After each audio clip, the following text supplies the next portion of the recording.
So hello everyone, everyone up there. Yeah, hello. We are here today. My name is Natalie and this is Michal. I came from Pilsen, where I've been living for the past 16 years, and Michal came here from Berlin. But we both grew up in what we now refer to as the cult of Zionism. We both grew up in Israel, and so both of us, to varying degrees, experienced indoctrination, and that's what we're here to unpack with you today.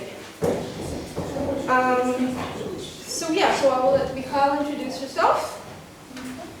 As Natalie said here, I grew up in Israel in a very Zionist family, very Zionist area. As an adult, I think just when I joined the army, mandatory, we all had to, then I started to question. And since I was 18, I started to ask myself, what exactly is it? What exactly is Zionism for me? As we already heard here, I work in Zochrot, which is an organization who actually bring up the conversation and the talk about the Nakba in Israel. Before Zochrot, we didn't talk about it. And the right of return to Palestine. That's the main things that in Zochrot we are talking about. And I had a kindergarten for many years. And I have two kids who raised part of the time of their life in Israel. And in the last 7 years, we are in Berlin. And that's...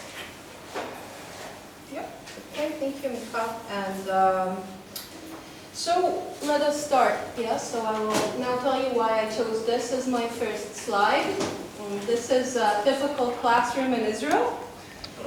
And that's actually, there is something enshrined in the Israeli law that states that the state education will be based on Zionist values and loyalty to the Jewish state.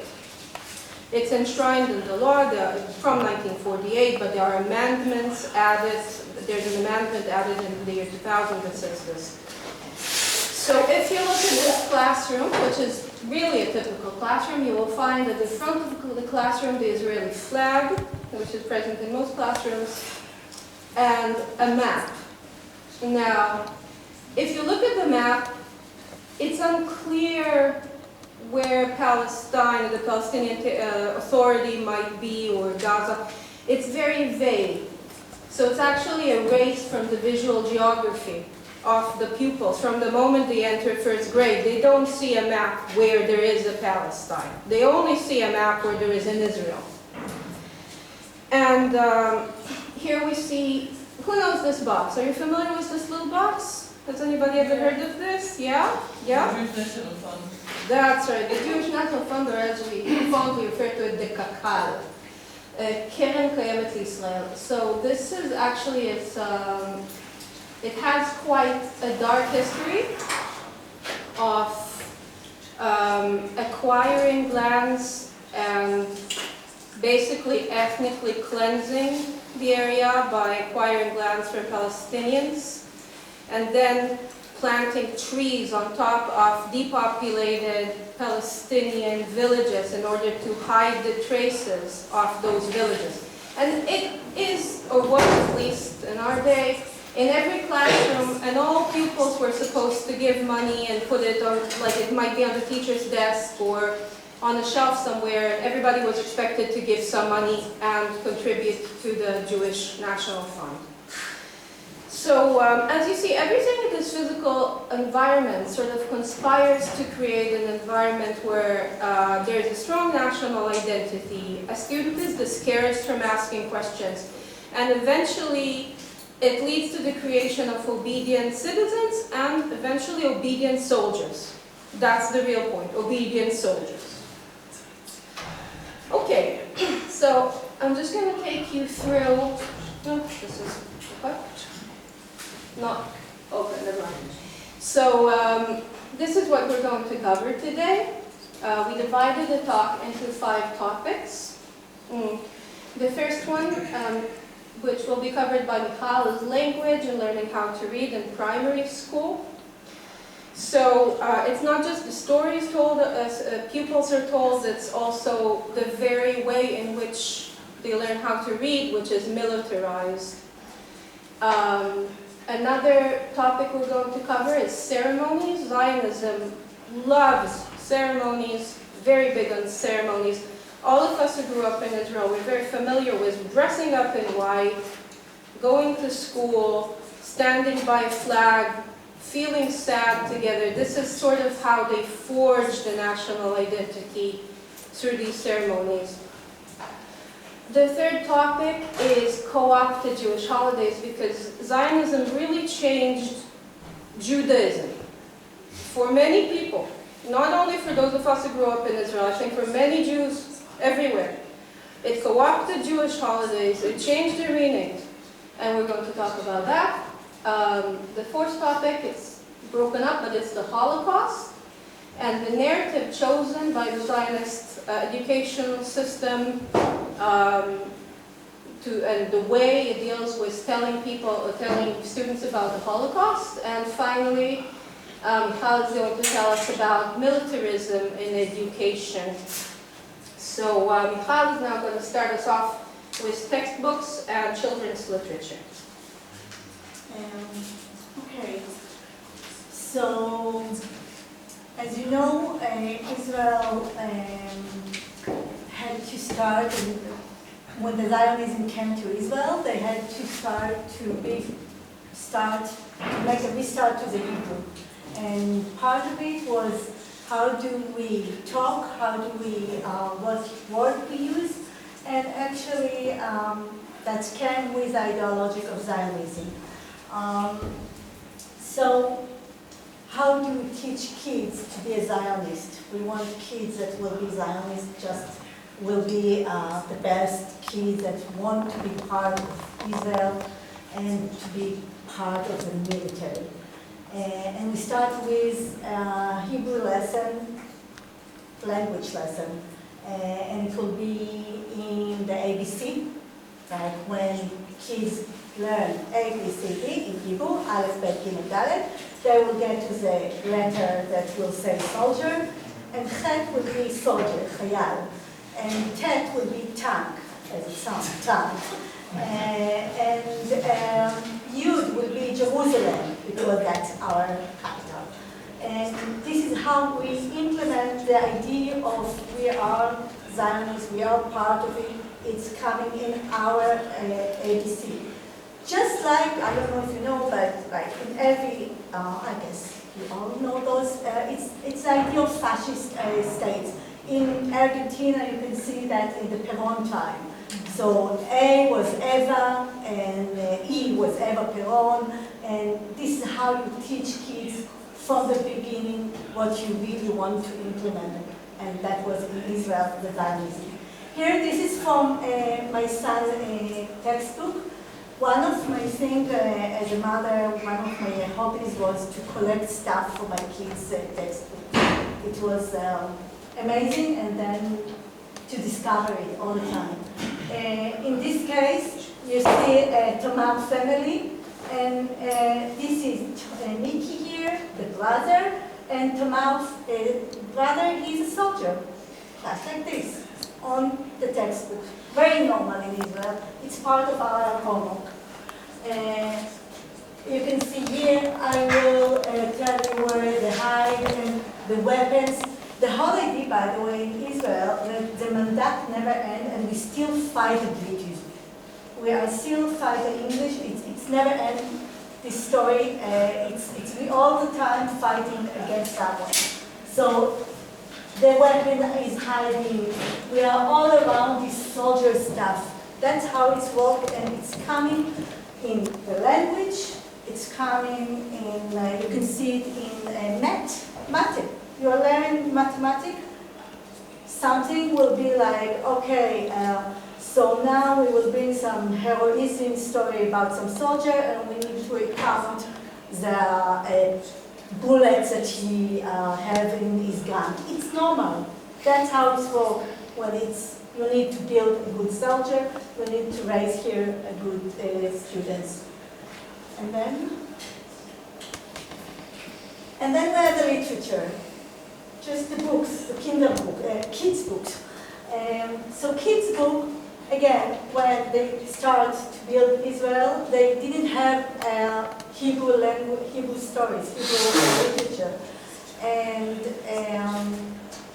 they started by translate, but Eric Kester is not a Zionist, so they had a common and they had to start a new literature. And it's all about stories that make heroism of soldier, of the Sabal. I don't know if you're familiar with this word, but Sabal is a Zionist who was born in Israel, and he is very strong and he's very handsome. Usually he's very blonde and blue eyes somehow. Very Israeli.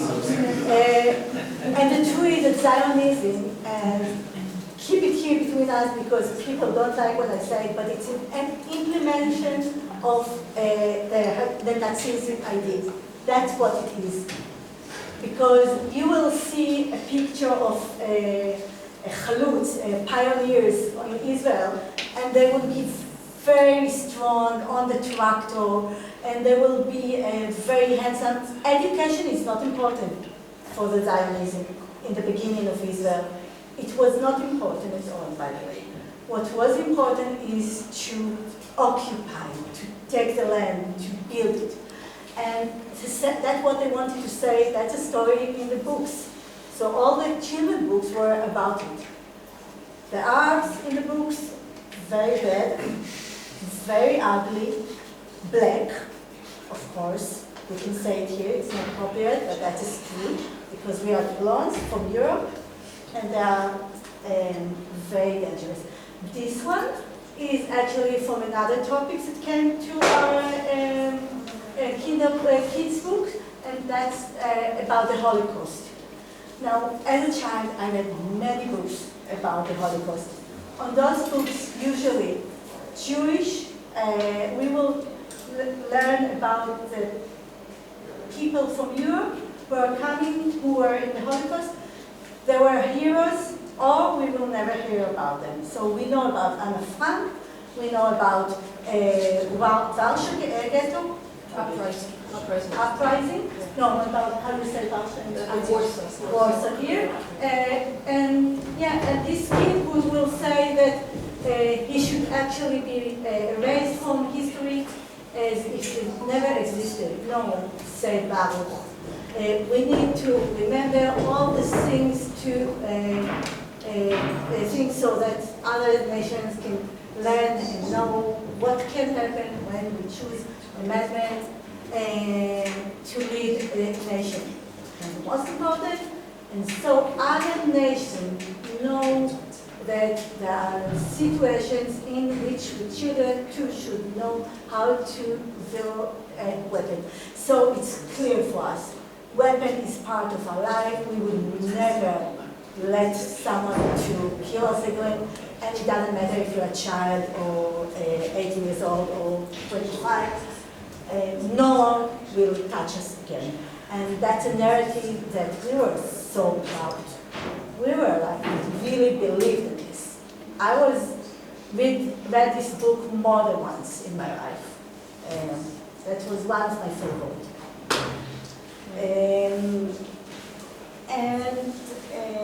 So that's about kinder books, textbooks. And I just will tell you just name of normal stories for kids. It can be my daddy is a soldier. That's the name of a book. Or it will be Hasbara, which will be a secret group that need to find the Arab who did something bad to us. Yeah, it's Hasbara, it's kind of, So that's how it came in language, in textbook, until you will identify yourself as part of the Zionism. That will be our identity.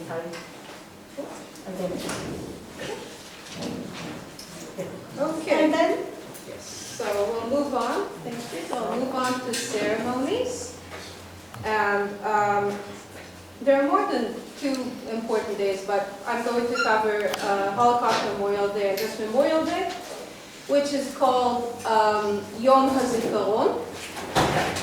So first of all, in a general sense in Israel, everything sort of stops. If you look at that picture there to the right, you can see that it's a highway, and all the cars have stopped, and all the drivers and the passengers got out of the cars, and they're all standing, because there's a siren.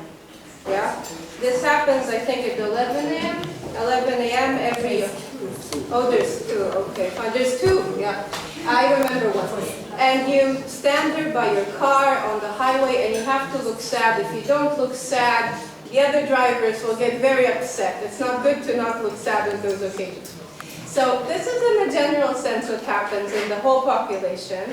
But if you happen to be in school, if you happen to be a child, then there's flags, and everybody gathers around a flag or a memorial, and they read stories or poems, or sometimes somebody might come in wearing the uniform and tell you battle stories about what they did during the war.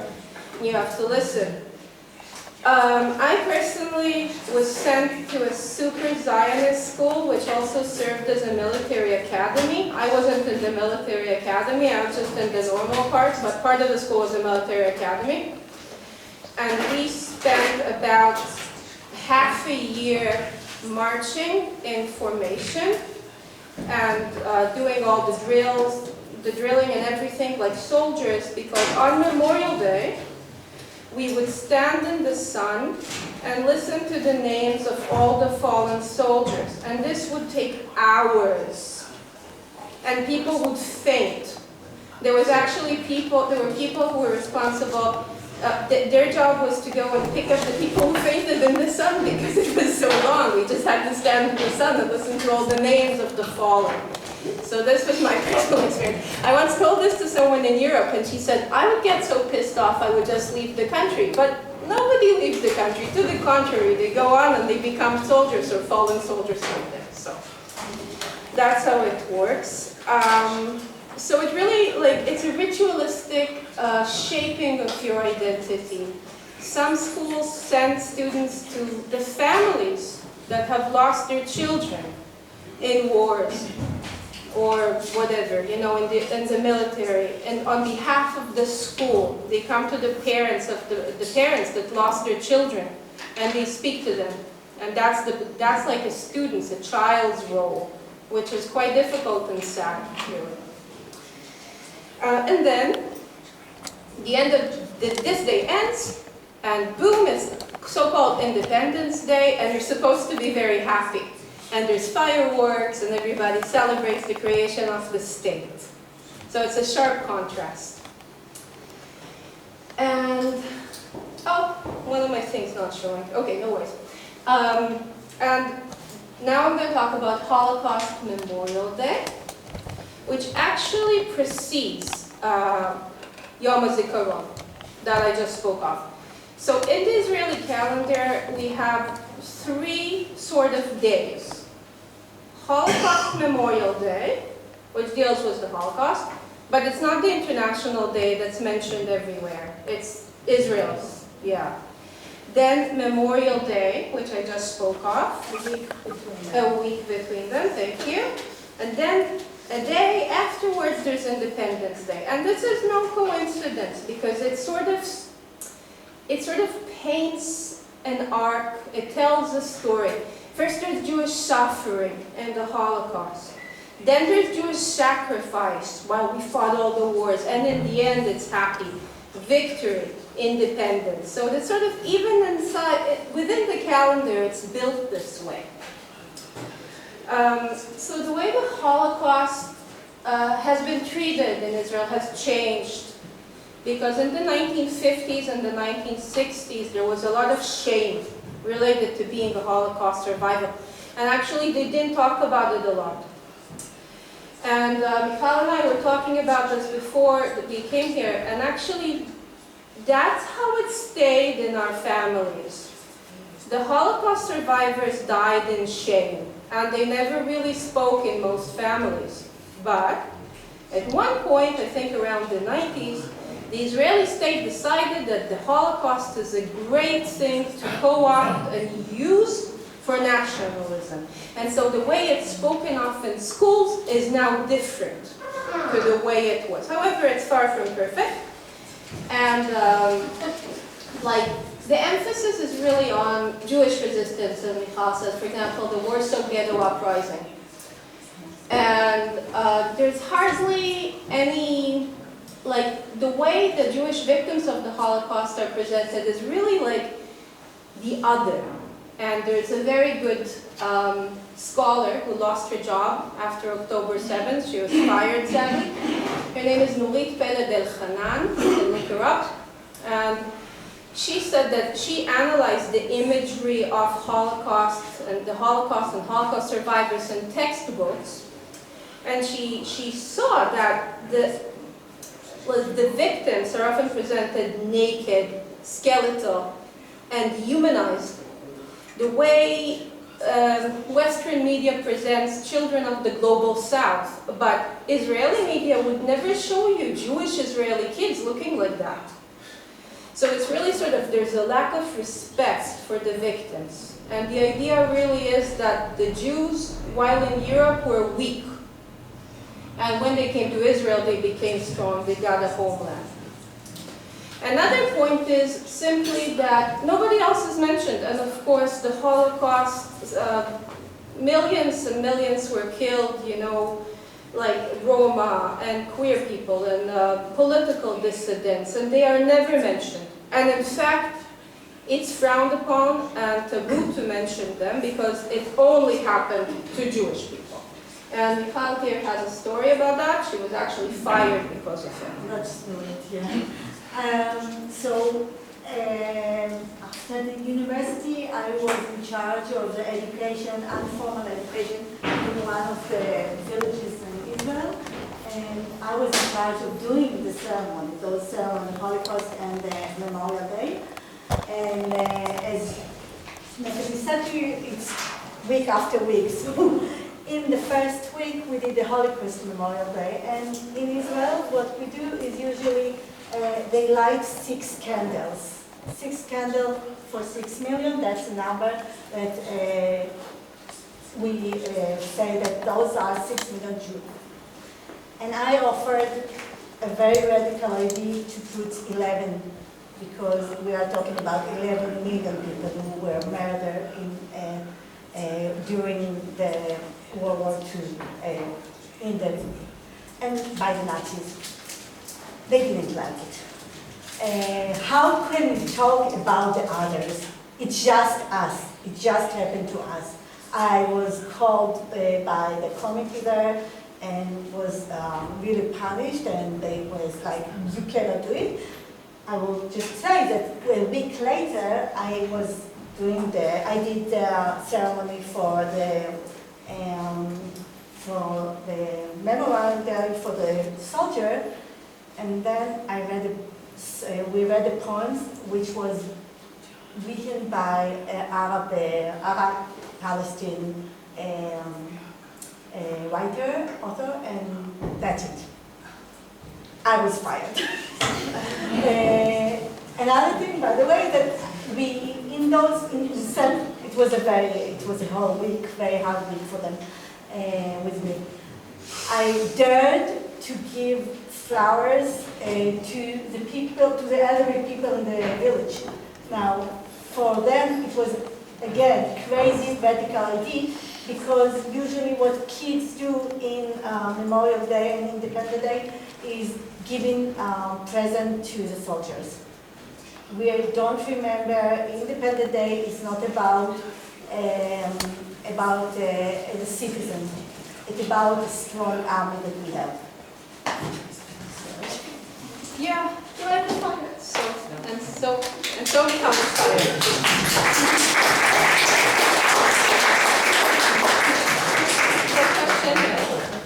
Because I also read about it before, about this differentiation between like resistance fighters and like Jewish Holocaust victims. And my question is now, how, what picture is created about the Jewish resistance during the Second World War, like let's say Dehasbarization. Because like on one hand it's like they are also victims of the Holocaust. On the other hand, they are resistance fighters. So how they are presented, like it is at all presented somehow more than just like mentioned. Well, I mean, the emphasis is on the Warsaw Ghetto uprising. Very much so. Okay. Yeah, that's the emphasis, as opposed to victims. Okay. As I thought that was later soldiers doing wars in, Actually, we don't know a lot, they don't tell us a lot about, in the history books, in the textbook, what kind of culture they had, what was the culture of the Jewish culture in Europe before. It's not something that we learn a lot in the Zionist stories. It's more about they came, and then it started. There's an erasure of, even of our culture as European Jews.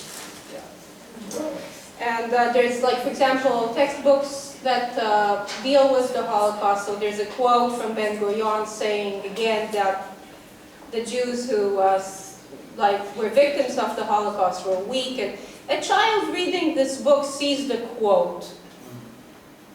And maybe they understand that Ben-Gurion said this in a certain context, or maybe not. They see the quote saying the Jewish people in the Holocaust were weak. And now they're strong because they have their own state. That's the implication. And so it's really disrespectful, I feel, towards the victims. And one of the biggest things in Zionist education is the trip to Poland, which maybe some of you know about. In the 11th or 12th grade, Israeli students go to Poland to see oh no! It was there. We're having technical difficulties. Where's the young guy, Diana? we need the young guy. Well, okay. Never mind. I had the picture. I'll tell you what the picture was, and then we'll just talk about it. I had an image here of like Israeli school children wrapped in Israeli flags in Auschwitz. That's the typical image of these trips. And now Michal is going to tell us about these trips to Poland. I will tell you about the story, but I honestly didn't go to this one. I couldn't afford it. It was in my time very just for the rich kids and for the one that did the good. They were good students. I wasn't. I was not allowed. But the whole idea is that in some point they realize that if you want to build, again, the connection to Israel, and we need to be strong, and we are the Zionists, we don't give up. And what we really need is a good soldiers and motivated soldiers. So we will send them to Poland, to Auschwitz, to see, to visit, to say never again, just for us. Yeah, never again is very just us. And then they will feel it. And when they will see it and they will feel it and it will come into the blood, they will come back and will be very motivated to go to the army. Now, the whole idea, it was just for high schools in the beginnings. I have to say that in some point it was also for officer in the army. So, like my brother, for example, he was a good officer and he got prize for being the best soldier in his command or whatever. So that he was sent to Auschwitz. That was his prize. And then he came back even more motivated, because never again. So those are the Holocaust. I can tell you that in Israel there is one principal in Tel Aviv, and he is is very radical principle and not going by the line with everyone. He's not Yeah. And he one day decided, okay, we don't go anymore to Auschwitz. What we can do is sit with our students and bring Holocaust survivor to us and to talk about it in a humanitarian idea, in moral ideas. What is the meaning of being part of it, the history? And he got a phone call from the government, from the Minister of Education, you are fired. It's impossible. So you cannot think different. You need to raise them through the Auschwitz story.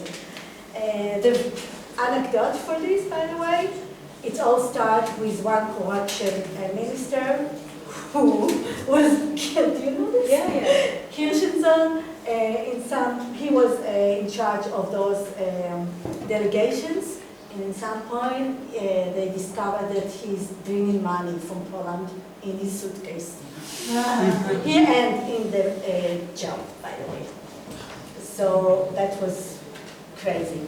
But the story of Holocaust, of those delegations, is really to make them sad and prepare them to their home.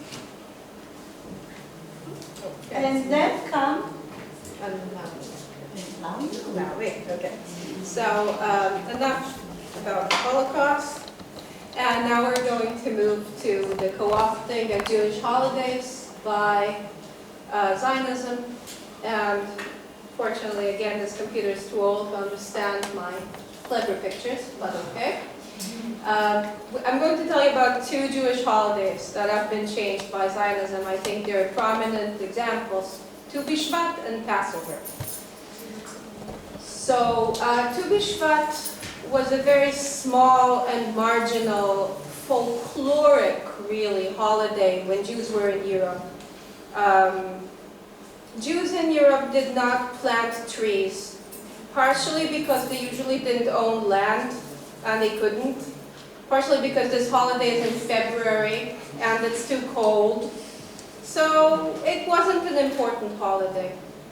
But under Zionism sort of saw an opportunity to plant trees, and the cacao saw an opportunity for land redemption, camouflaging the remains of Palestinian villages, and it became a big deal to B'Shvat.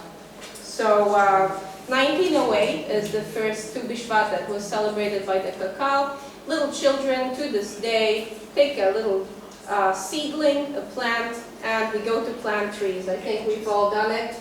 From school, we all go to plant trees. It's a big deal. And it's the birthday of the parliament. And it's the birthday of the government, of the parliament. And of course, this tree planting is not so innocent at all. And also, it's just not true to present this as an important Jewish holiday, because it isn't. However, Passover is an important Jewish holiday. Possibly the most important Jewish holiday. And that too was co-opted by Zionism. So I don't know if you know this, but Passover, we have Leila Seder, and everybody gets together, and they read from a book called Haggadah. And it's about the Exodus from Egypt. The Hebrews were slaves in Egypt, and Moses came, and he freed them, and he split the sea. Everybody knows this story, right? So this is what Leila Seder is about. However, in the kibbutzim, starting from the 1940s, Passover became about something else. Yeah? It became about, the story of Passover is now, first of all, secular. God isn't mentioned. The commandments aren't mentioned. It's completely secular. And the other thing is that suddenly it mentions a connection to the land that wasn't really there. So, for example, one Haggadah written, they actually rewrote the Haggadah. So one Haggadah written in 1949 in one of the kibbutzim mentions the UN resolution to found a Jewish state, which has nothing to do with the holiday Passover. It's very strange, actually. And part of Passover is you shall tell your child, as in you should pass the information from generation to generation. But now the story that's being passed down is a story of nationalism. It's not a religious story. So they use this to take the religious identity of Jews and make it into a national identity, right? And that, you know, they have these sort of agricultural kind of festivals around it. It's all about agriculture in spring instead of the story itself. So now we're going to talk. Can I add something? Yeah. If you see here a Shavuot, it's very crazy thing because again it's one of I think it's all about giving the Torah to it's supposed to be very religion story, but the Zionists, what they did, it was about actually agriculture. And if we are celebrating, which all the world, by the way, in this season celebrates something about the agriculture and blooming and everything, because it's more or less in May, April, May. And in Israel, what they did, it will be we occupy the land. And another very important is a demographic story. And in the kibbutzim, and my partner here grew up in kibbutz, so he can tell you about it. It's very famous that in this holiday, all the babies come up to the stage, and we show them like this, because look, those are the next generation, and we are very proud. This is part of what we did this year. So it's not connected, like you said, about holiday and religion at all. It's about the Zionism. We have a babies.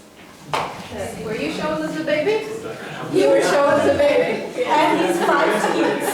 5 brothers. 5 brothers as well. As much as you did, you had to do a lot of kids. It was very popular. The kibbutzim, you could do many kids. Still. Yeah. In Israel, having lots of kids is very important. Okay, so, no, that's regular, I forgot about your board, thank you. So now, Michal is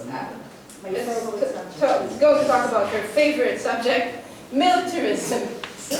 Militarism in Israel, it's my favorite subject after children's, yeah.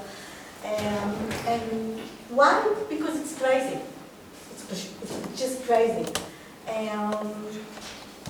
And maybe I will start at the end. Like, you already understand that that's the meaning of education in Israel. The meaning of education in Israel is to raise soldiers. My son finished school in Berlin just this summer. I went to his ceremony, and I listened to the principal and to the teacher and to another teacher, and no one talked about, now we are wishing you good luck in the army. This sentence didn't count. It was crazy. I was like, look at my father. Wow, we are in a civil area. It's a normal area here. That's not how it works in Israel. And you have to understand, a school in Israel, really, like, they check the statistic every year. How many soldiers came from this school this year will go to the army? If they are fighters, it means that they are better. If they have pilots, they are like the best. And that will be the newspaper, of course. So this is the meaning of education in Israel. It's not about if they become doctor and lawyer, like they used to call the Jewish man, I want lawyer, I want... No, it's about having this officer. So the militaristic life in Israel come in a certain way. So it will be, and now I'm back to the kindergarten. In kindergarten, again, it's in the last few years since I'm in Berlin, I realized how clear it is. Kids play in guns, like it's normal. Parents will bring kids with their toy, and their toy will be guns. Now, I can say to you that I had my own kindergarten, so I didn't allow it. And parents couldn't understand it. why not? What's wrong with playing with guns? Just shoot it. And in normal kindergartens, in the state kindergarten, it's normal. It's possible. So it's coming, what we call in the playground. You can play with a soldier, and I'm being a soldier, I'm a good soldier. In the kibbutzim, there was in the playground, sometimes you could find an old tank to play with, or some RPG to play with. You could see it in the houses of people. They decorate the houses with this, we just talked about it, with, what was it? Yeah, with shells, yeah, that's right. Yeah, and my mom used to put inside the flowers for the weekend, for Shabbat. Very normal. So it can really everything. And we used to adopt soldiers, which means that, like, I was in the Boy Scout, so like it was girls, but it was together, yeah. And every holiday we used to go to the base of the army base next to my house, next to our village, and to bring them candies and to make them, to send them some package with good stuff, because we love the soldier, and soldier for us, it's what we want to do and to be, and we admire them. And, so it's very normal to do it in the kindergarten, in school. It's very normal that soldier will come into school and will teach the kids about, it can be a topic like what happened. We have in Israel, in the military, you have the education soldiers. They like in charge, they are calling teachers. 18 years old girl with uniform will come to the class, and suddenly she will teach our kids what happened if there is a terror attack. And that's a normal conversation in Israel for kids. Militaristic states mean that it's in advertised, which means like advertised for cheese can be, you can see a soldier and the cheese in the picture, big picture, and it will be like, oh, look what mom gave you for Saturday, and when you are coming back from the army. And why? Why soldier can be there in our advertising? That can happen, that's a normal thing. We are all in Israel see soldiers as our heroes. And if soldier died and you are from a family that you're a soldier, you lost a son for the army, so you are in the higher hierarchy of the society. That means that you are better. You gave your kids, and they died for your land. That's a real honoring true Zionist. And that means it's really, the militarism is in the civil language. Again, I just told Natalie, we have this term that's called to make one line, something in Hebrew that we're talking like, okay, me and you, we have to make a line, to send line. And I didn't know why, but one day my partner again, today or a lot, he's talking, you know that it's from the army. And I'm like, what is this term? Why it's from the army? And he explained me that we said something, that we use a term that means that all the soldiers stay in the same line so they can shoot on the enemy and not to kill each other. And we use these terms in our normal day because we so implement those terms from the army in our daily life and we don't think about it. So that means to be in a militaristic state. And of course, you know that in Israel, the military, the army gets a huge budget, the most, I think, huge budget in every year. So that's quite crazy. It's coming in every topic in our life. Since the 7th of October, I understand that it's even more than usual.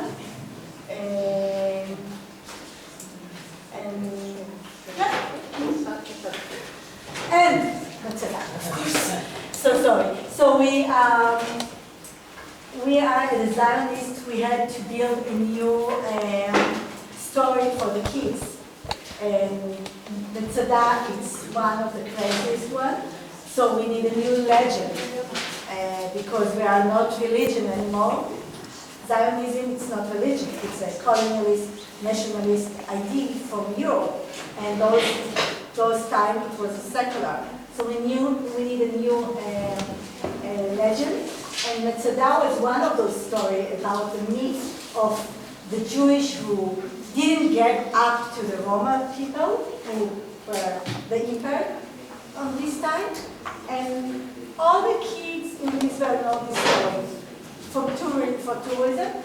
By the way, in the end, they all suicide. They all committed suicide. So they were surrounded by the Romans. There were a few families, and they killed the kids first, and then they killed themselves. That's the story. We never gave up. This is the story. And when we are 13 years old at school, so we are all go there for the school trip and do this ceremony because in 13 years old, this is the year that the boys become men by the Jewish religion. So the girls just join them on the way. And we all come there and celebrate it because this is the place that you become a man. And then when you are in the army and you finish the training of the first weeks or something and you become a real soldier, so again they come here up and swear for the army that they are going to give their life for the army, just like the Jews did 2000 before. So this is how we build myths, and this is how militarism comes into our life in everyday life. And I one more thing about the militarism that because it's such a militaristic state, so it's very hard to say I don't want to go to the army or I'm a pacifist. It's very easy if you are a religion because then you can pray instead, which is fine with me by the way because I'm totally pacifist, so I have no complain about it, but for many people in Israel right now it's like a fight. But you cannot criticize the army, criticize this kind of life. If you are not in the army, in your resume, in your CV, if it's not coming there, so they will ask you why there is no army experience, like it's a normal thing that you will have in your CV, what did you do in the army? And if you didn't do, it, by the way, will be a sign that, oh, you are Arab, and then we need to think if you want Arab in our office. That can be problematic for many people there. And, or you are pacifist, and then we don't want you because you are dangerous to our nation. So, yeah, that's a militaristic state that we came from. This is how we grew up. And this is why we are not there anymore. Yeah, and this is one of the main one of the main reasons. What about disability in the military? Like, it's something that's acceptable or no? Disability. Yeah, you can be if you are disability and you join the army, so you are extra hero, by the way. Of course, the question there. So you said that the men who are like praying, they don't have to go. What about for a woman? Because if a woman can say that because of the religion she don't want to go? Of course. Yeah. Religious women don't have to go. Yeah. Some religious women will go to do a civil work, like walking in the kindergartens, and because they don't need to pray every day. Yeah, that's what I mean, because guys have, because of the praying and the rituals, guys are more mandatory stuff to do than women. So if like... yeah, but what about modesty? If you're a religious woman, it's a problem. So she's not going to the army, but she will work in hospital, kindergarten, she will do some 1 year like this. And if you are a secular woman who want to do it, That's impossible. Yeah, that's what I mean. Yeah, that's Okay, impossible. thank you. Yeah, that's how Yeah. it's worked. And in my day, I didn't do the military service, and so when I was 19 years old or 18 years old, I looked for a job, but there were no jobs. Nobody would hire me, and that's part of the reason I left very young. So there was no opportunity for me to really live there in a kind of good way, because they don't accept us. Yeah. It's a crazy thing. I think that they even will tell you that army will make you more mature. Yeah. Like, you people are not mature like us. Yeah. That's the thing about the army. When you are going to, when you are joined the army, when you are 18, you're going out after 3 years of, how they call it, meaningful Service. service. Meaningful service. Meaningful service. But really- yeah, killing people. Meaningful service, it's killing people, and yeah, and suddenly you are different. Okay, guys, so we're going to start wrapping up. What's missing from Zionist education? A lot is missing from Zionist education. First and foremost, the word Palestine or Palestinian is missing from Zionist education. They prefer the word Arab. You'll speak to many Israelis, they refuse to say the word Palestinian. They definitely did not hear it at school. They use the word Arab, which just covers up the Palestinian identity. But we never heard at school about Palestinian culture or even very important Palestinian people who are known all over the world, like Edward Said or Mahmoud Darwish, or like anyone. We didn't know anything about that. They just erase all of that. And of course the Nakba isn't mentioned. Maybe that's to be expected. However, it's not just Palestinian history and the Nakba that are erased. The truth is that a lot of Jewish identity is erased. And so, of course, other Jews, like Mizrahi Jews or Ethiopian Jews, their history isn't taught, yeah. But the truth is, even the history of my own family as a European Jew wasn't taught to me. As Michal said, we don't know anything about how European Jews lived, their political identity, the literature they read, Yiddish, and all of that disappeared because of Zionism. And it's much worse for people from Ethiopia or Arab-speaking countries who are Jewish, but I mean, it's also not great for us European Jews. They just erased everyone. And of course, non-Zionist political Jewish movements such as the Bund are not really mentioned either. So that's basically what's missing. Jews are only mentioned in the context of victimhood. They're victims. In Europe, they're victims. Then they come to Israel and they're strong. Anything else is just not mentioned. So my final slide contains a juxtaposition. I put some quotes here. And the first quote is from Erika Mann. It's actually not from the family. What's the name of the book? School for Barbarian, and it was written during the World War II when the Nazis were already there, and she actually documented the Nazis' education. It's an amazing textbook. I really highly recommend you to read it. And how the Nazi regime taught, made like the kids control and being Nazi, like how did it happen? Yeah. Amazing. And she realized that, and she wrote, "Children's lives belong to the Nazi state. Past the general influence of Nazi atmosphere, 3 special influences in the right determine the life of the child: the intimate circle of the family, the school, and the Hitler Youth organizations." Now the truth is, this is very similar to the way Zionism views children. More as tools and less as people. The kibbutz dismantled the family. I don't know if you know this, but children in the kibbutz did not grow up with their parents. Until the 90s, they grew up in a children's home. And so the family was dismantled. And they used to say, a child belongs to the kibbutz, not to the parents.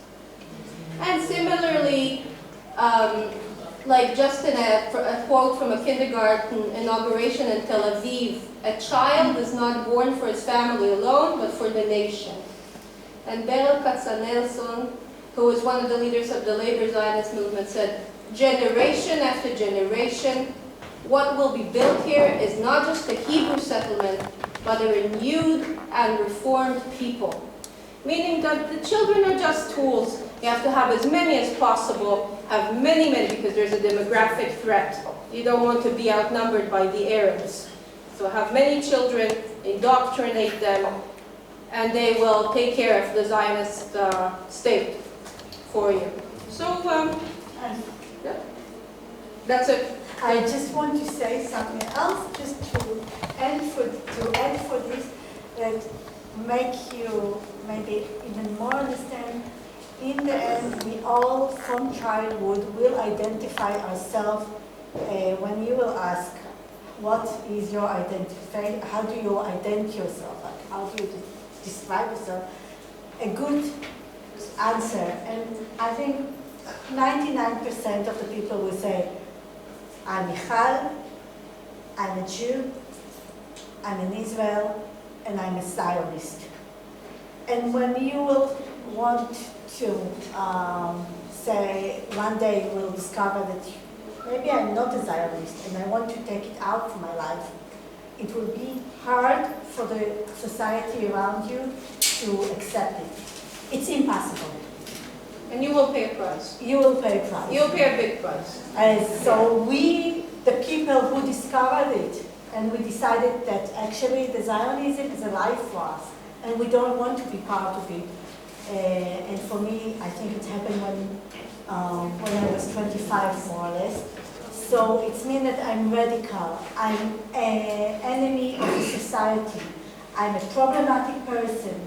And when I said that I'm secular, which means I want to identify myself as a child and not Jewish, that was like the end. That means that you cannot be part of us anymore. That's how crazy it is, and this is why we say it's a cult. And now when we are meeting our friends, the anti-Zionist people outside of Israel, many of us are talking about being excluded from the families. They don't want to be in touch. This is how crazy, and this is why we say Zionism is a kind of cult. I have two questions. First is, when a woman doesn't want to have child or children, is she kind of like persecuted in the society, or because I know that the children and family is a big part of both Zionism and Nazism, and so if she decided not to have kids or any kind of... I have to say that Israel, I find Israeli, well, yes. It's very difficult not to be child-free in Israel, first of all. Even for men, I think it's very difficult. But you find that Israelis really go to great extremes to have children. Like, you know, like a woman might be 50, but she'll pay all this money to get like IVF treatment. It's really like an inflation of this. So it's 50-year-olds. to have children if you want to anytime. And we all say that they will get into your life and will ask you. Yeah. You are already 30, what's wrong with you? It's very common. And second, I don't know if we talked about it at the start, but we know that there's high indoctrination in Israel, and is there kind of censorship? Because we know that with access to internet, it's pretty easy to get the information. I know that if we have this information from childhood, it's really difficult to make different opinions on things, even if we see them. But is there censorship or like some kind of on internet, for example? Of course, it's open internet, but people use the local newspaper, the propaganda from the TV. I can tell you, even my Zionist neighbor in Berlin, they have the VPN and they see right now the propaganda from Israel. which means that when I go to Michal, which is the most population, really big population of Muslims there in Palestine, they will tell me it's very dangerous there. How can you go there? This is like they can read, they can go, they can check everyone, but they don't do it. They really, most of them use the local news, and the government tell them all the time that Al Jazeera are lying to them. Al Jazeera right now it's illegal. Yeah, they keep them out from Israel. They will tell them. Just now, again, my partner, just today, he talked with his friend, and the friend told him, yeah, but you know, you don't need to believe all the things that they say there outside in your country, in Germany. There are things that, you know, this is how it's worked. They really believe the system. The system is very strong there. So even if they're outside of Israel, they like still, Yeah. they all like. Yes. But it's not so much censorship. It's really just they don't believe the outside world. You know, they want to kill us. Yeah. Yeah, I can add to actually to this question because literally today, before I came here, I talked to my anti-Zionist friend from Israel, and she told me that actually, because I touched this topic also, that how it is possible that in 21st century in the country, not like North Korea or some other country where there is censorship, people cannot see something. They can see. And she told me that actually they can see, but also it's like a very well developed fear management around the government and like the system, that if people start to think and something, they can use this card that everyone wants to kill us. So like, because she told me that people started to question before these tensions with Iran something, and then it started and they thought that, oh my God, Iran wants to kill us all. So they stopped thinking about all things like Gaza and Iran, and if it was right or wrong. They just were programmed to, okay, we have to survive, we believe to our government, and then they will start again thinking, they will be like, more relaxed atmosphere, but then they use it again in some. So the Israel government kind of needs to have the threat always prepared, because otherwise the people would be like, oh, this is kind of weird. Right now it's also all these things that happened in the last 2 years. It's more than 2 years already. It's also the reason that Bibi Netanyahu, the prime minister, is under many investigation. Yeah, exactly. He's right now going through trial in the court, and he doesn't want to go to jail, so he will do everything. And he used this war to survive himself. He's literally killed hundreds, thousands of people, so he doesn't go to court. I saw this picture. I have one question actually.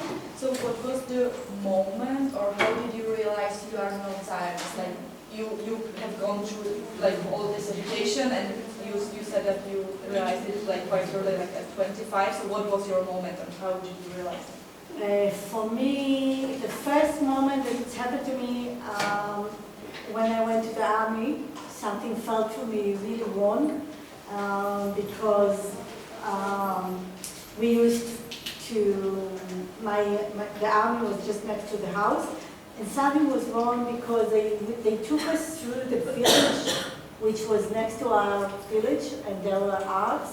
It was Arab village, and we were on the way to train to shoot, to learn how to shoot. It's just next to the Arab village they go there. And I remember when they told us, now you need to be very careful because you are in enemy area. And it was like, I remember this woman like, are you stupid or what? Those are my neighbors. Something is wrong here. And that was a moment, but it took me a few years later to question it. And when I was in my first degree in the university, in the Memorial Day, everyone stands in when there is this noise, siren. The siren, and you need to stand like this and stand. And there was an art group with me again that they sat on the side, and I decided to join them because I didn't feel something. And then there was a whole conversation after, how can they do it? How could you do it? And I realized that that's it. I'm going to research, and then I discovered the Nakba from those women. If you want to hear my story, I'll just tell it quickly. I actually, maybe in some senses I was lucky because my family never wanted to go to Israel. They're just like, once World War II ended, they were too old to go anywhere. They tried applying for Australian visas, but nobody would take them. So I grew up knowing that there was nowhere else to go, and we just ended up there. And my grandparents were Holocaust survivors, and they were really, I could sense that there was a cynicism towards the state. And so at a very young age, I rejected all of this, and I just left when I was 16. I got a scholarship to go to the United States, and I left. It's really rare. But it's very rare. Yeah, it's very rare. Yeah, it's very It's rare. unique. Yeah. Is the George Soros Open Society Fund active in Israel? Shoresh. George No, Shoresh is not active in Israel. It's ex-Israeli. Paradoxically. Yeah.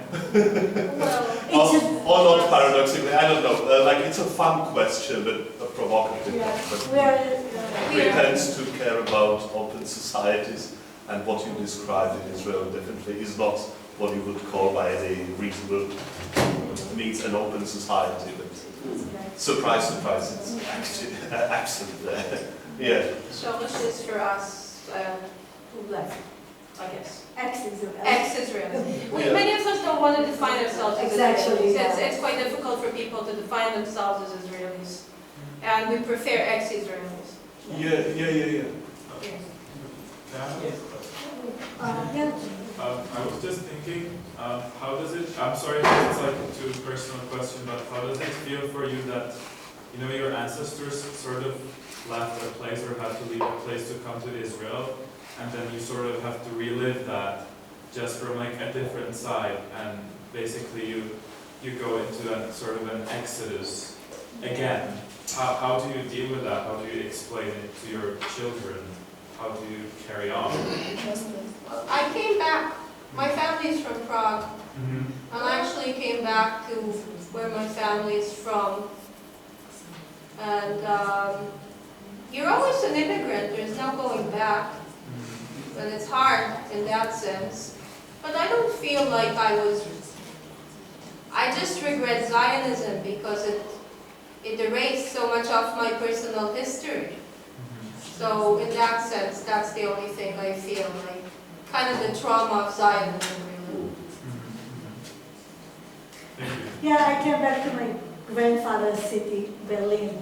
He was born there, and yeah, I think for my kids, because it was quite, because we were very criticizing all the time Israel, and they grew up with parents who don't like, and all the time they hear bad things about Israel. In a way, I think it was really good to come back to Berlin and just to live a nice, quiet life, and for them it's better. Okay, so you sort of came back to your roots. I think I came back to my roots. I have a German citizenship. I am German. In Germany, it's very complicated. I think more complicated than here, because for the German people, the whole German government, they're a little bit confused with Israel and Judaism, and we have a whole issue. This is why the anti-Zionism is more popular. Like we are both fighting right now in Berlin. But yeah, I feel like it's, for my first time in my life, I feel home. Who has the question? Please, how do you describe yourself? German Jewish or Israeli Jewish? I'm not I'm not a Jewish. How do you describe yourself? I describe myself as Michal. No, I want like this. You can answer the question. Can you, I just said Michal like that. I think of myself, well, first of all, I was born in the States, so I just grew up in Israel. I think of myself as an ex-Israeli. Yeah. Okay. For me, I am Palestinian, born in Gaza. I live in Gaza from 1954 when I born up to 1976 when I left Gaza to university, and then I returned back. I lived last time in Gaza on 2017, my last stay in Gaza. I have the ID of Palestinian Authority, which is issued in coordination with Israel. In this nationality, I am journalist, first of all. I work in the way 35 years.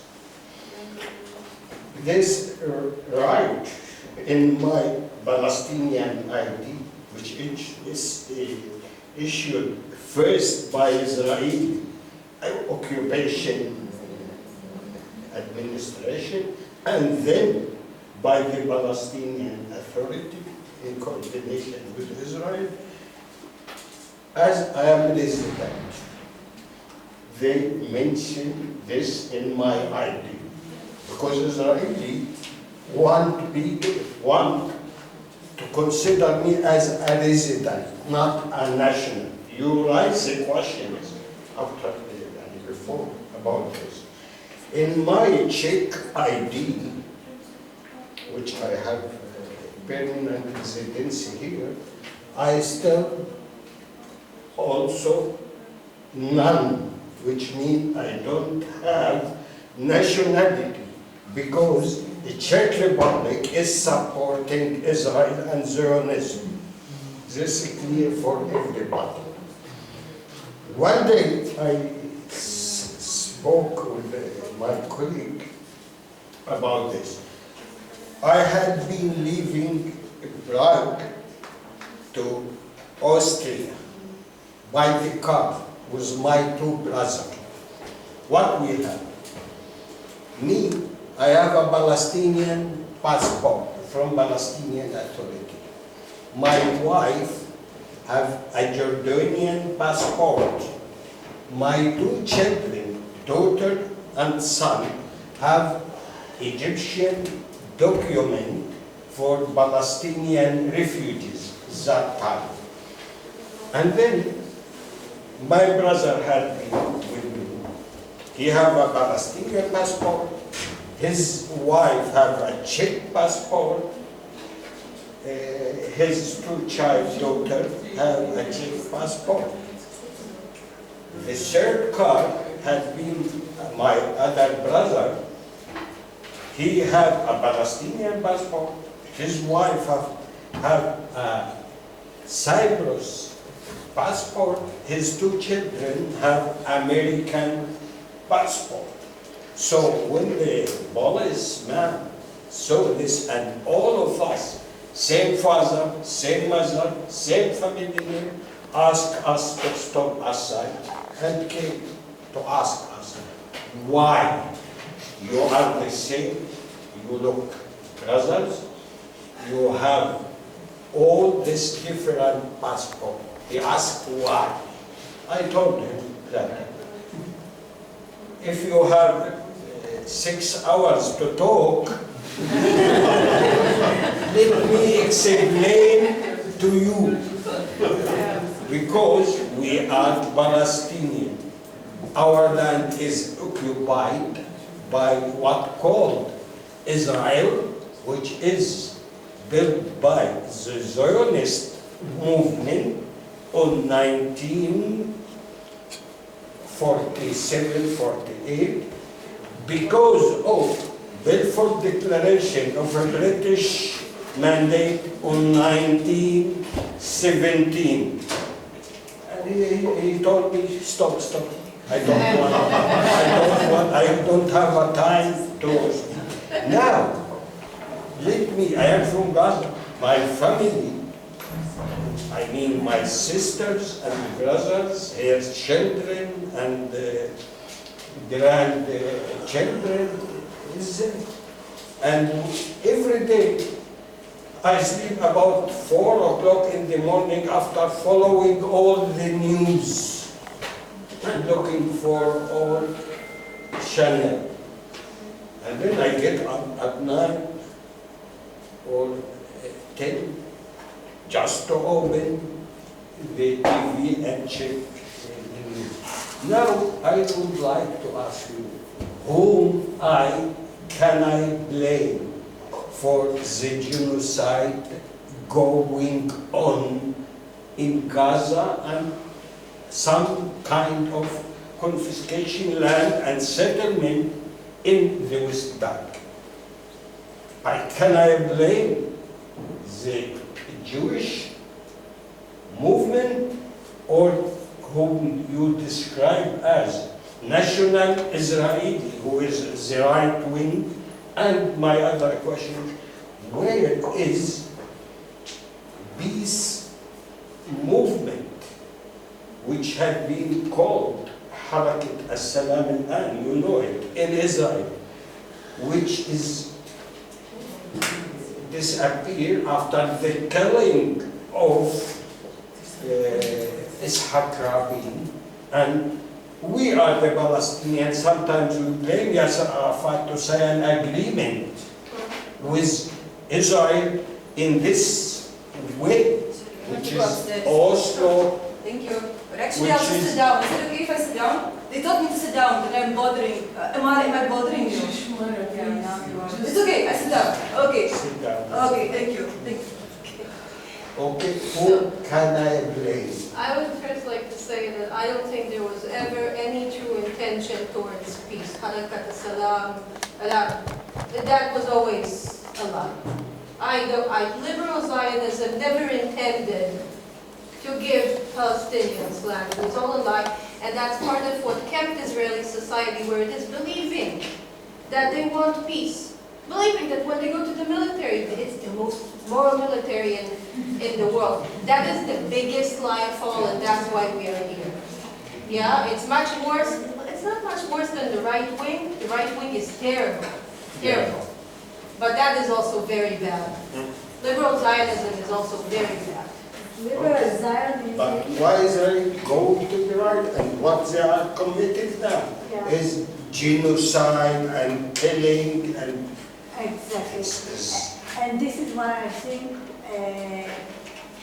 when you ask who to blame, first, Israel is a Zionist state, and most of the Jews in the world don't live in Israel. There are more Jewish out of Israel, and many of them are against what happened right now. And I don't know, but I'm sure as a journalist, you know how many people move protest every day.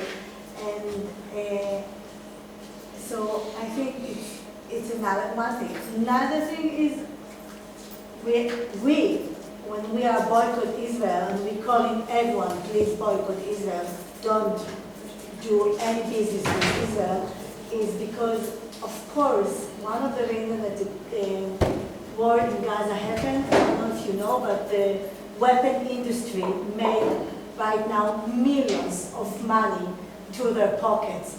And every time... Hugely in this country. Here, Norway, Yes. Sweden, all those beautiful countries make millions of money from this.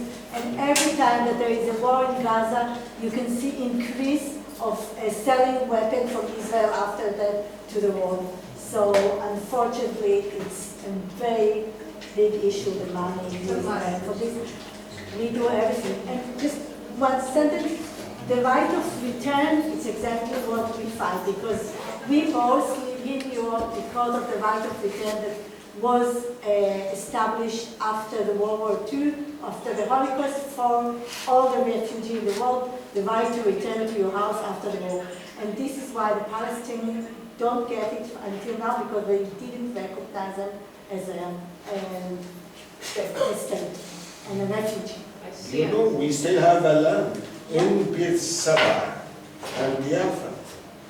And we have a document about this ownership from Osman Empire. I see someone raising their hand a long time. Yeah. I wanted to ask, what's it like for Israelis, like when they protest, for example, for Palestine or against the army? A lot of people get fired, which they did, for example, days, I don't know, like jail or something. You mean inside Israel? Yeah. Well, they get attacked by people. They get screamed at, beaten sometimes. Do they get fired? Yeah, some of them get fired. Some yeah. of them got Yeah. fired in the university, you know,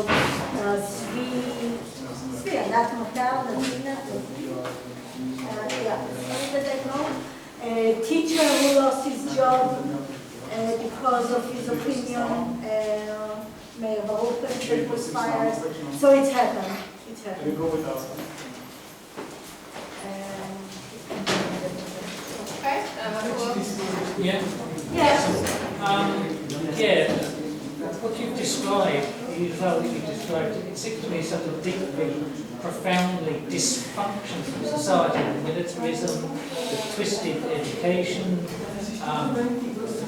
political mayhem, as you know, the political society, and Netanyahu getting caught between the different factions of the right-wing extreme. It is something to me a dysfunctional society. What do you think the future of Israel is?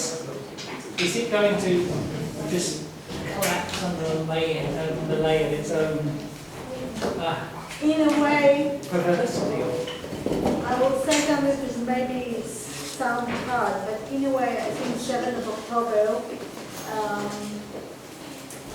is a good thing that happened in a way, not the killing. Yeah, of course, I'm against killing from both sides, and no civil people need to die. But it's raised for the first time the topic in the world, and Israel, the way I think that we are the anti-Zionist group, cannot exist as an ethnic state. It cannot be a Jewish democratic state. So if they ask me, what I will do is, Will it ultimately go the same way as South Africa? You know? Yes, exactly. I mean, And to me, that's what's needed. One Yeah. democratic, secular state from the river to the sea, constitutionally defined as being of, for, and by all its people. I don't believe in this racist apartheid, so-called two-state solution. It's racist and it's apartheid. People always compare Israel to South Africa, but actually Zionist ideology is much more insidious. Oh yes. White South Africans were there for financial reasons mainly, as I understand it. It's much more complicated than Israel. Yeah, so I don't know if it will go the same way. I foresee a lot of resistance to it going the same way as South Africa. It won't be as simple, but I hope so. But I do hope. Yeah, we hope so. The Yeah. boycott will work. Yeah. I actually have two questions. You mentioned that you weren't really taught anything about your European Jewish history. Which reminded me that I recently read somewhere that it's not allowed to do genetic heritage testing in Israel. Is that true? I heard that. Yeah, you're not supposed to do that. I don't know exactly what I imagine that- 1, 2, 3 DNA stuff. Yeah. I imagine the idea is that if you find out that you've been in Israel for exactly one generation only, you will find out just how shallow your roots to the country of Israel are. But we know who we've been. No, I mean, but We since when are radical ideologies logical, Yeah, but I was just wondering if that's actually real. Because it seems very insane to me, but that everything in this presentation is completely bonkers. So, might as well be true. I have no idea. Might be the case. Okay. But I do know my heritage. And my second question was for you, Michal, actually. What is it like for you as an anti-Zionist, and specifically an anti-Zionist Jew, to live of all places in Germany right now? Right now it's very difficult. Like, I love Berlin, it's a great city. And like, my daily life is great, but political is quite crazy because Germany has the biggest Palestinian community, and they transfer the anti-Semitic. When we hear about the anti-Semitic, the movement just changed from Jewish to Muslim, and it's not an easy thing to do, and this is why, in a way, it's very important to me to protest with the pro-Palestine movement, and that's what I do. And in the name of my grandfather, that's what I do. Yeah, for sure. The reason I'm asking is because I have relatives who have moved to the UK and Germany respectively. And growing up, you know, I kind of imagined I would maybe live somewhere in one of those countries. Then the UK left the EU, and then that wasn't an option anymore. And then Germany did whatever the fuck Germany is doing these past 2 years. And I spent 4 days in Germany the other month. And it was very stressful for me as someone who very often posts about the everything and is very involved in talking about it, going places, showing up, etc. Because I constantly felt, because I've seen what pro-Palestine folk are treated like in Germany, I really worry that, like, wrong place, wrong time, I will open Instagram, some video will start playing, and somebody will either, you know, straight up apprehend me or call the cops on me. And I couldn't imagine, with the beliefs that I hold, enjoying life in Germany right now if I already felt threatened in 4 days. So I was really wondering, like, if you struggle at all, given that you feel like it's your country as well, because your family does come from Germany. So it's different for you than it would be for me. But I feel like it has to be really, really difficult these days. Yeah, it's difficult, but I choose to live in Berlin, and I really like it. And I didn't plan to keep my activism in Berlin. I thought I will retire, but I can't. Thank you. So you live in Germany, you live in Prague. No, I live in Pilsen, but yeah. But yeah, like in Czech Republic, the most East European country in the whole world.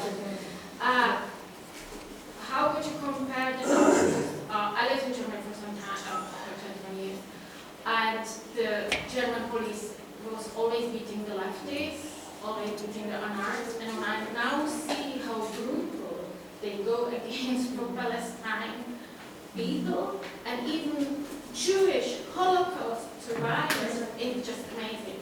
Here in this country, I would say 99% of the Czech people just don't care, Zionists supporting, it's absolutely extreme. The police is at the moment still quite nice to us, but there's not many people on the streets. So how do you compare notes? How is it living in these two countries? We haven't yet compared notes. We didn't compare notes, but it's true that because Germany has, it's not a law, but it's crazy, but they have, like, it's not written as a law, but I'm sure you know that they have to protect you in Germany. So in a way, it's quite crazy that it's a mess right now. What happened there? It's a mess. Like It's the Nazis coming back. it's a Nazi, but the most difficult. It's like lefty Zionist people in Israel. It's a normal. Average Germans will say, but we cannot criticize Israel, it's not allowed. We cannot, because of our history. And it's like sometimes we want to do some retreat to those people and to take out the guilty so they could criticize Israel and to understand that Jewish and Israel state of Zionism is not the same thing. And you should criticize it. It's really hard for German. But the real anti-Semitism is still alive and kicking. It will always exist, it will always exist. It's just... About the challenge. If I have to compare it to the Czech Republic, I feel that what drives Czech Zionism in the most part is racism. It's just racism. They don't like Muslims, they don't like brown people, that's it. I don't feel. Yeah, that's true. Like, can I answer that for more? Because I know that I think the biggest difference is that I don't think that we have big pro-Palestine movement here that when we compare it to Germany. So it's like, we don't fear us, like what difference we actually gonna make. And I think if the movement gonna be bigger, like the police will be changed. Because we know that someone was already arrested for having a picture. And it was someone from Mexico, obviously a non-white person. So yeah, it's just racism in our country. Yeah, a picture of Leila Khalid to be. Yes. Yeah. Take 47. Yes, I just wanted to ask, I have a friend who is first generation born in Israel, from Iraqi parents, Jews who have to leave Iraq. And she tells me a lot about, she's Arab speaking Jew and has been in the relatives. I wanted to ask about how strong Zionism is in these communities. She talks about lots about racism inside Israel, towards her family being called like Jews. How is that with Zionism among these communities, maybe first, second generation of people from countries? well, no, there are some very prominent Mizrahi anti-Zionists, like Adon Mizrahi. I don't know if you know him, or Avi Schlein. They're very interesting thinkers. But I do think they're the exception, and many people have commented on how Mizrahi Jews have really taken on the Zionist identity in order to prove that they are not Jews. Yeah, so this has been said a lot, I think, yeah. The same like the Druze, actually. The Druze in Israel, you can talk about them because they're you know, one of the better, it's too strong, but people who don't know find it surprising because Druze are Arabs, you know, Palestinians, and they're so represented in the Israeli army, they're like soldiers, you know, but they were very surprised in 2018 with the national law, which only Jewish people, you know, the apartheid law, which makes it very vocal, clear to everyone that only Jews should have special rights. I'm not an expert on the Jews, but I think that wherever they live, they show loyalty to the state. So you hear the Jews in Syria saying that they're Syrians, yeah, so it's just part of their culture and religion to sort of try and fit in. That's basically all I know, yeah. Because they're often used by people outside of Israel who are trying to advocate for what is Israel doing and showing, you know, look, these Arabs, these Palestinians, they're supporting Zionism and what Israel is doing. Yeah, Zionist propaganda is all about like, look, we're including Bedouins in the military, how wonderful. Yeah. It's not wonderful, and also it's a very small percentage of Bedouins who go and serve in the military actually, so it's just propaganda. Yeah. I'd like to go back a little bit to the education system. So how are the Arab people included in that system? Do they go to the same schools as you? Do they go to the universities? Do you meet each other at all? The Jews do sometimes. Okay, it's just when I came to Europe, I understood how crazy it is. I lived in Yaffo before I moved to Yaffo, and Yaffo is one of the cities that we say that it's a Jewish Arab city, and we live together, not peacefully, but we live together, and it's crazy because it's supposed to be normal that people live together and they don't care about which nationality you are. But in Israel, there are separation. Arabs live in their places, in their villages. Even in the cities, it's not really mixed. In Jerusalem, it's separate. The education system is separate. But under the teachers under the security Shabak or Shabak. A Shabak, we have to, a Shabak is like the secret police in Israel. It's kind of a Stasi. Arab teacher get improvement for being a teacher by the Shabak, which Israeli Jews don't. And so you can see that, and of course more money transferred to the education of the Israeli. And in the university, many Palestinians will choose to go outside because some of the subjects they cannot even go to learn, like physics, nuclear physics. It's very dangerous that they will learn in Israel. So they will put all kind of way to not to accept them. So yeah, that's how it works. We are quite separate. There is one school that's called Yad B'Yad that they built. We have like 4 or 5 of them. It's a Jewish Arab schools, and they speak 2 languages, and they have 2 teachers speak Hebrew and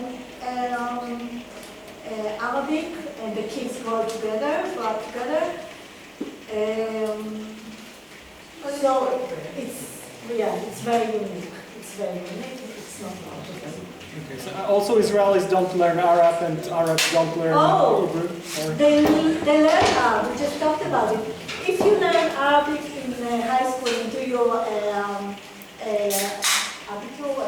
like your high school diploma in Arabic, it will be one reason, not to communicate with Arabic, to go to the intelligence. Okay. So That's why I actually did this, and it took me many years to find my way to even learning the Palestinian dialect, because you don't learn the Palestinian dialect. You learn Fusha, you learn like literary Arabic, and you only learn vocabulary to do with the military. So you know how to say the tank attacked this morning, but you don't know how to order soup in a restaurant. So that's how it is.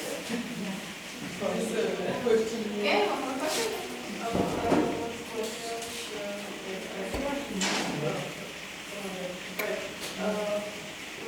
When the Palestinian schools are separate, like do they also have the same, like are Israel trying to indoctrinate them into Zionism somehow? Like do they? That's an excellent question, and I asked my Palestinian friend who has Israeli citizenship this.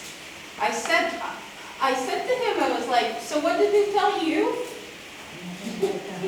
And I obviously asked about the Nakba, but I also asked, what did they tell you about, I mean, we have to march, we have to sing the anthem, what do you do? He said, no, we don't have to do that.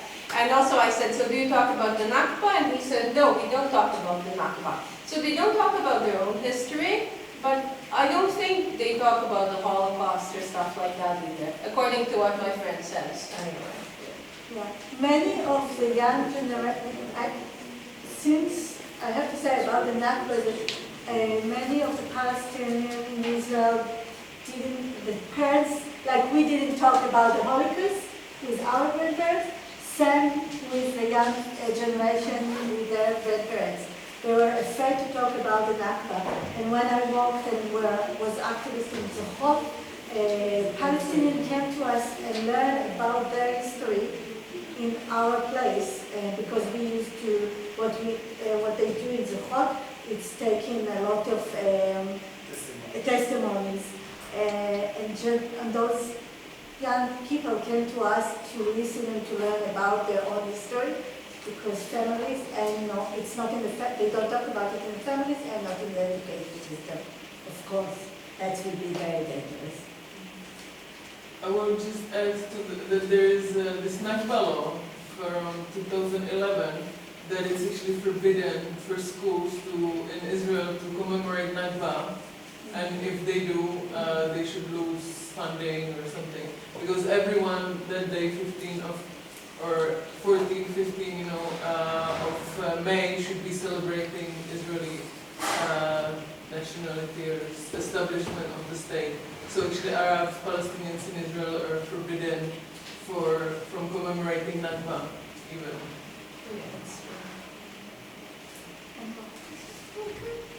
One more question. I'm studying university, and my university, I can say, is like agriculture university, like nothing related to policy or whatever. However, in our university, we have a lot of programs related with Israel. Many teachers go to Israel, they are coming to us, they're giving the grants, whatsoever, like, how to say, it's also kind of part of propaganda, or I don't know, they always say, oh, Israel, like, built on the desert, they make it green, they whatever, they're also kind of teaching us, like, not directly, but they're mentioning as a part of the project, and whatever.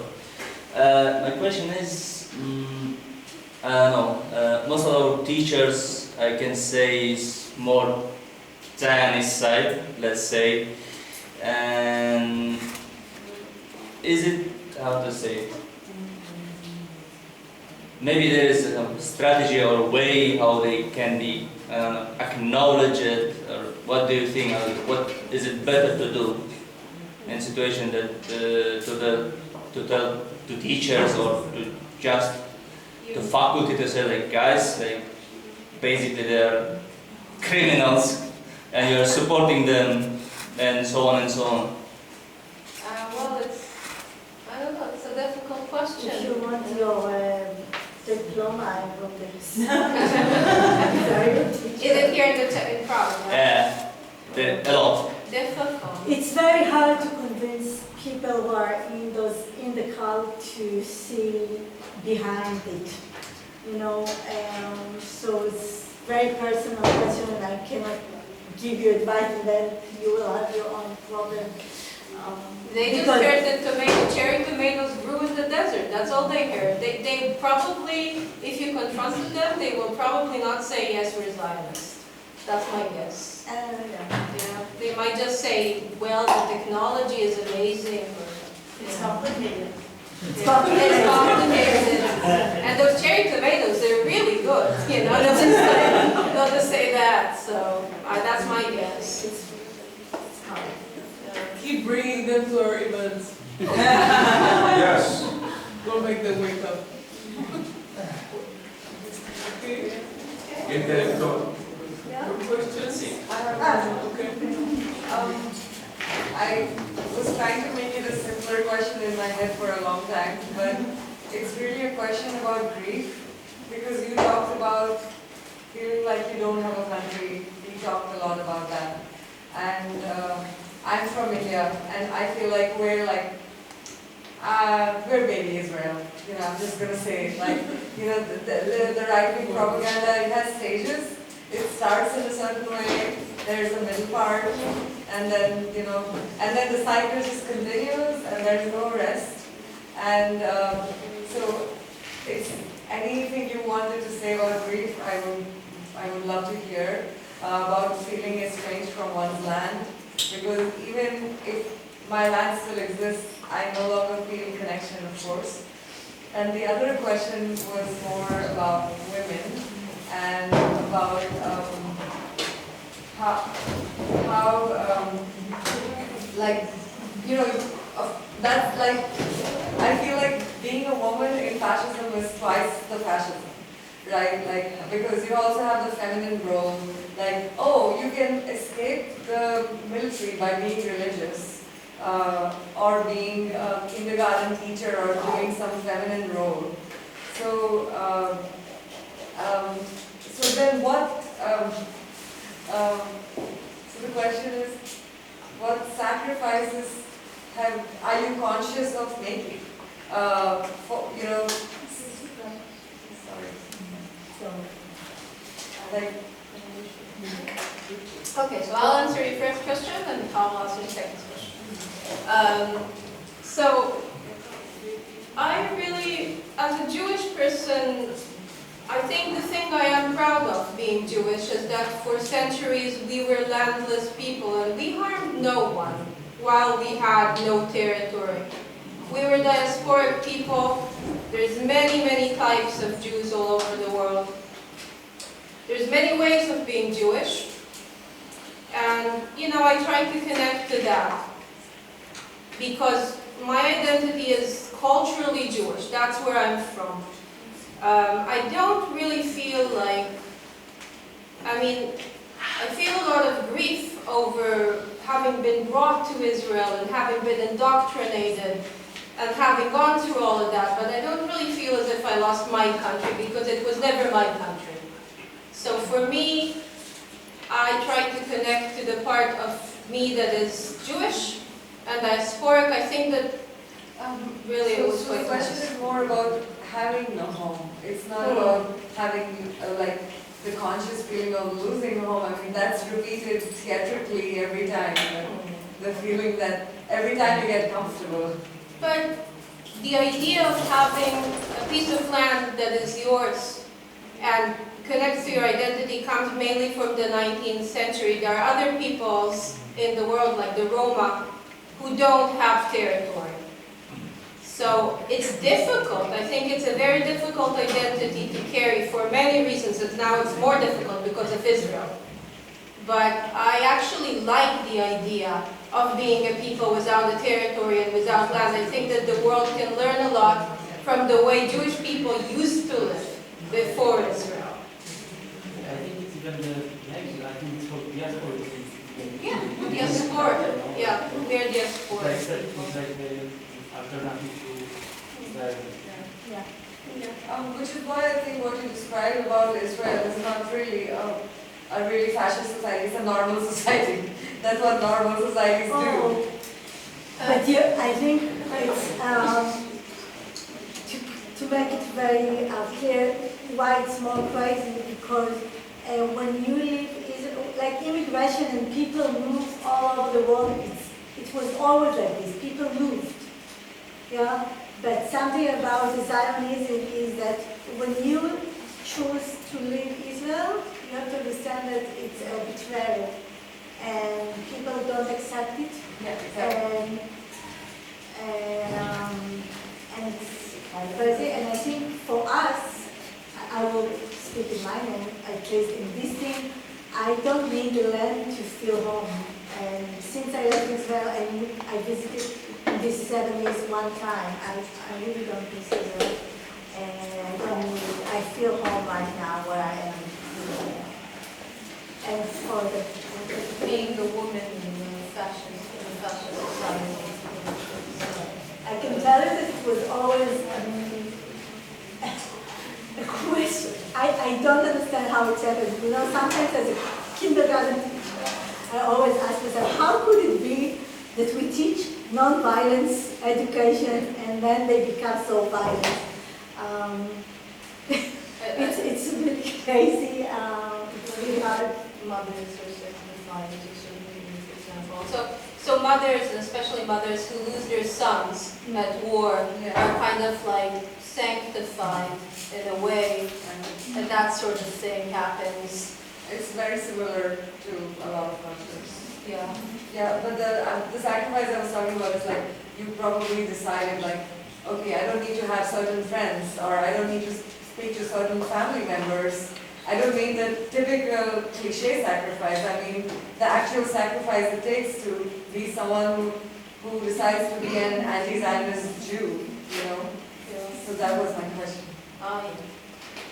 That's hard. We just compared when we lost our last Israeli friend. I lost my last Israeli friend a week ago. Today, we keep losing our friend. And it's an unbridgeable divide. If somebody believes the genocide is okay, it's very difficult to remain friends. So, well, I didn't mean to speak about land. What I meant, I think for me, my people are my home. And sometimes when you lose people, you also can speak your mother tongue with. Yeah. You share childhood stories with, then you lose everything. And I lived here in the Czech Republic for many years, and I didn't speak Hebrew to anyone, and I now found some fellow anti-Zionists to speak to, so in a way it's been good. We have our you think that there is some strong influence of the text from the Bible, the Testament, and all these pro-Islam, but they had to genocide 7 nations of Canaan, and I was in many evangelical churches, and they liked it. They said it was good because it was from God, and I think it is maybe till now it is for some advice of. I think it is very bad because some Jewish rabbis want Messiah to come, and even one famous told Netanyahu to push to Messiah will come, and Iran has also this Mahdi, and some of them also want this Armageddon to come, and these evangelical Christians, I think some of them are the same. They want Jesus to come, and they want the world. They're the ones who fund the settlements. Yeah, they fund the settlements. The biggest funders. The funds come from Americans mainly. I think that I've actually read statistics that, like, if you go into it, more Zionists aren't Jews in the first place. The most Zionists are all the Christian fundamentalists, especially in the U.S. And then, a couple of Jews every here and every now and then, and those in Israel, obviously. But mostly it's a Christian evangelical belief at this point. I know them, and I would like to ask not only you or people here, because I am activist, anti-war, anti-American wars, and I studied a lot, 16 years, 9/11, and these 7 countries in 5 years. And I would like to ask if you know that American General Wesley Clark said in 2007 that Pentagon got this list to attack first Iraq, Libya, Syria, Somalia, Sudan, and last Iran in 5 years, because later it would be much dangerous. And these people from this project of New American Century, I think I translated titles to American anti-war film last year, and it is on one YouTube channel. And there is mention about this, and the author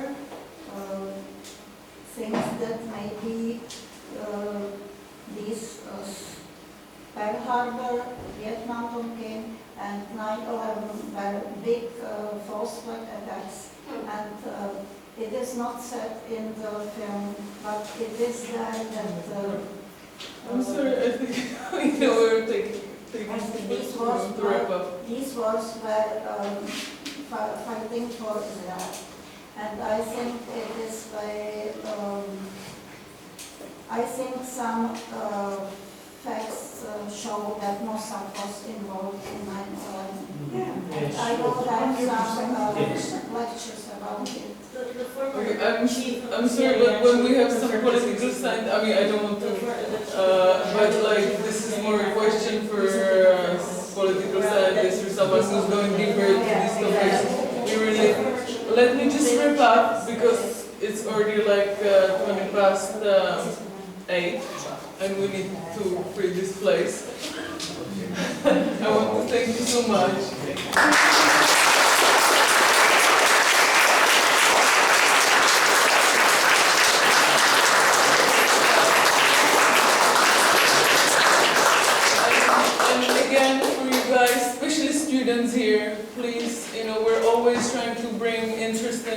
speakers, even from abroad, especially from abroad. and Natalie, of course, from Plzeň, we're so grateful that she's there and she's coming. But we're also bringing, people like Ilan Pape or, activists from Palestine or historians and so on. And we always want to make connections with students who are at specific. You said you're at Hebrejský. Actually, we were there once, but since then, which is many years ago, we haven't. So always the way to have these kind of talks at faculties, at universities, is to make contact with some student group. For example, if there's somebody from Faculty of Arts, there's this group called Polis at the. For political science students, and there we could definitely have some of our guests. So please, if you can connect with me now, or just send us a message on Přátelé Palestiny, Sdružení Přátelé Palestiny, jak na Facebooku, tak na Instagramu, tak se můžeme na něčem domluvit. Díky moc, doufám, že jste rádi tady za tuhle akci a že se uvidíme na té příští, což bude už v pondělí. Bude tady Talory Lynn King, což je Arab Jewish Genocide and Holocaust scholar. A setkáme se v 6 hodin v Husovce, kafe Husovka, ale je to ulice Husova 9. Jo, a projdete tím kafe dozadu a tam je taková místnost. Tam to bude v pondělí a v úterý dáváme dohromady ten protest před ambasádou státu genocidy na Hradčanský a chceme to udělat, aby to bylo i symbolický k tomu hladomoru, tak o lunch break, řekne, obědová přestávka, takže po 12 minimálně hodinu tam chceme prostě srdcema. Jo, nějaký přineseme, ale když aspoň vezmete nějaký plecháček prostě se žíčkou, něco, jo, ať toho máme co nejvíc. Děkuju, že jste tady a příště prosím.